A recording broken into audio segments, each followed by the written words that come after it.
안녕하세요, 아주쌤입니다. 이번 시간에는 5학년 1학기 3단원 규칙과 대응 그 첫 번째로 두 양 사이의 관계 첫 번째를 배워보도록 하겠습니다. 자, 그럼 바로 보시죠. 먼저 대응이 무엇인지 한번 알아볼 텐데요. 이 대응이란 대할 대에다가 응할 응이 합쳐져서 만든 말입니다. 그래서 대하고 응한다라는 의미인데 그건 이제 수학적으로 해석을 하자면은 두 대상이 주어진 어떤 관계, 어떤 관계에 의해서 서로 짝이 되는 일을 대응이라고 합니다. 자, 그러니까 이 어떤 관계가 가장 중요하겠죠.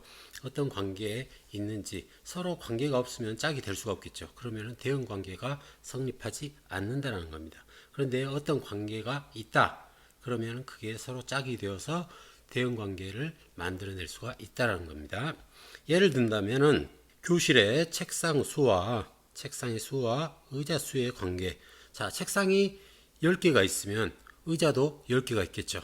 그리고 20개가 있으면 의자도 20개가 있겠죠. 그렇기 때문에 이게 서로 관계가 있다는 겁니다. 그래서 서로 짝이 될 수 있는 관계죠. 그래서 대응이라고 할 수가 있고요. 자동차 수와 바퀴 수의 관계, 자동차 수가 예를 들어서 10대다. 그러면은 바퀴는 자동차 한 대에 4개씩 있으니까는 40개가 되겠죠. 그렇기 때문에 이 자동차의 수와 바퀴의 수도 관계가 있기 때문에 대응이 될 수 있다는 겁니다.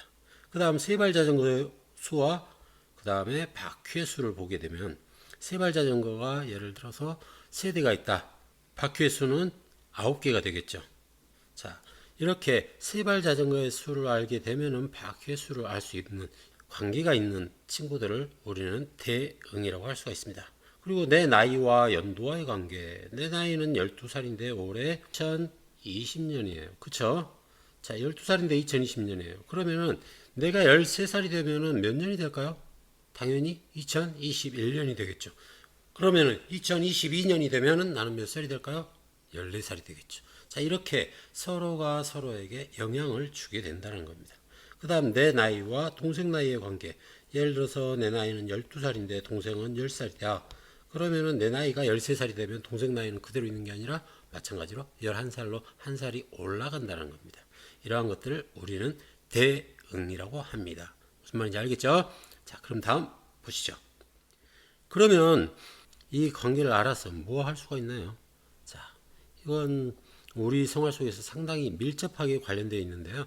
이 대응 관계를 안다는 것은 하나를 알면 열을 알 수 있다라는 개념하고 같습니다. 그래서 아이스크림 하나를 샀어요. 아이스크림 하나를 샀는데 10개를 사고 싶어요. 아이스크림 하나는 500원이에요. 근데 500원짜리를 나는 10개를 사고 싶어. 그럼 내가 얼마를 내야 되는지 그런 것들이 다 대응 관계라는 거죠. 우리가 인지하지 않을 뿐이지 사실 우리는 생활 속에서 이 대응 관계를 상당히 많이 응용해 가지고 활용을 하고 있습니다. 치킨 한 마리의 가격을 알면은 세 마리의 가격도 알 수가 있겠죠. 아이스크림 한 개의 가격을 알면 10개의 가격도 알 수가 있습니다. 또 열을 알면 하나를 알 수도 있습니다. 자, 열을 알면 하나를 안다. 그건 뭐냐면 치킨 세 마리의 가격을 알아요. 그러면 한 마리 가격이 얼마인지 알 수 있겠죠? 그 다음 아이스크림 10개 가격을 알죠? 그러면 한 개 가격도 알 수가 있습니다. 자, 우리 일상생활 속에서 치킨하고 아이스크림만 사 먹을까요? 그 외에도 어마무시하게 많이 돈을 쓰면서 사용하는 게 많습니다. 우리가 돈을 쓰는 것들 대부분이 이 대응 관계와 관련이 있다라고 보면 되겠습니다. 무슨 말인지 알겠죠? 자, 다음 볼게요. 그럼 대응 관계를 어떻게 표현하는지 한번 살펴보도록 할게요. 자, 책상 수와 의자 수의 관계를 보게 되면 책상의 수와 의자 수는 같죠. 그렇기 때문에 책상의 수가 10개면 의자의 수는 10개입니다. 이렇게 표현할 수 있겠죠. 그 다음에 이 둘의 관계는 책상의 수와 의자 수는 같습니다. 이렇게 한글로 표현할 수가 있겠고요. 그 다음 내 나이와 3학년 동생 나이의 관계라고 했어요. 그럼 내 나이는 동생 나이보다 몇 살이 더 많죠? 나는 5학년이니까는 2살이 더 많죠. 그래서 2살 많습니다. 이렇게 표현할 수 있겠고요. 그 관계를. 그 다음에 동생 나이를 기준으로 동생 나이는 내 나이보다 2살이 적습니다. 라고 표현할 수도 있겠죠. 이렇게 그 관계를 표현할 수가 있겠습니다.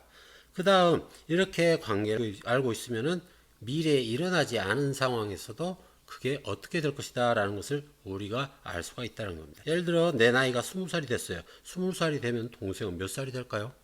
당연히 18살이 되겠죠. 자, 일어나지 않은 상황인데도 불구하고 우리는 계산으로 이걸 해낼 수가 있죠. 그 다음 동생 나이가 20살이 됐어요. 내 나이는 2살이 더 많기 때문에 22살이 됩니다. 자, 이거 누가 가르쳐 주지 않아도 쉽게 할 수 있는 거죠. 그러한 것들을 수학적으로 이걸 체계적으로 만들어 놓은 것이 이 대응이다라고 생각을 하면 됩니다. 그렇기 때문에 이번 단원은 상당히 여러분들한테 쉬운 단원이 될 수 있을 겁니다.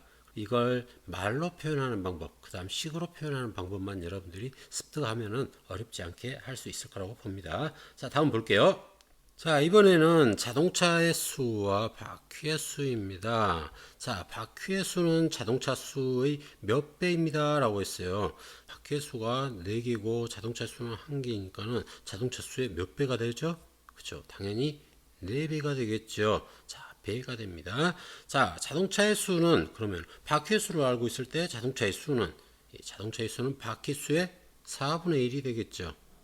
4분의 1배입니다. 그래서 바퀴가 40개면은 이 바퀴가 40개면 자동차의 수는 4분의 1이라고 했기 때문에 10대가 되는 거죠. 그 다음에 자동차가 7대면 바퀴는 4배라고 했으니까 7, 4, 28이 되는 거죠. 자, 어렵지 않죠? 다음 치킨의 수와 가격의 관계를 한번 알아보도록 하겠습니다. 치킨 한 마리의 가격이 10,000원이라고 하겠습니다. 10,000원이면은 싼 건가요? 자, 한 마리 가격이 10,000원입니다. 이걸 알고 있을 때 여러 마리를 살 때 얼마를 내야 되는지도 알 수 있겠죠. 자, 치킨의 가격. 이 치킨의 가격은 치킨 수의 몇 배가 될까요? 자, 1일 때 10,000원이니까는 10,000배가 되는 겁니다. 둘, 셋, 넷 이렇게 10,000배가 되는 거죠. 그 다음에 치킨 4마리를 사면 여러분들이 얼마를 내야 되죠?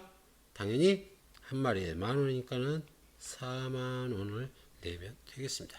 자, 오늘 내용 너무 쉬울 거다라고 생각을 합니다. 여러분들이 어렵지 않게 이해할 수 있는 부분이라고 생각을 하는데요. 이번 단어는 이렇게 어렵지 않게 할 수 있는 내용이기 때문에 여러분들이 기존에 알고 있던 것들을 이제 수학적으로 표현하는 그런 방법만 이해를 하면 될 것 같아요. 자, 오늘도 수고 많았습니다. 자, 오늘은 여기까지. 여러분, 안녕!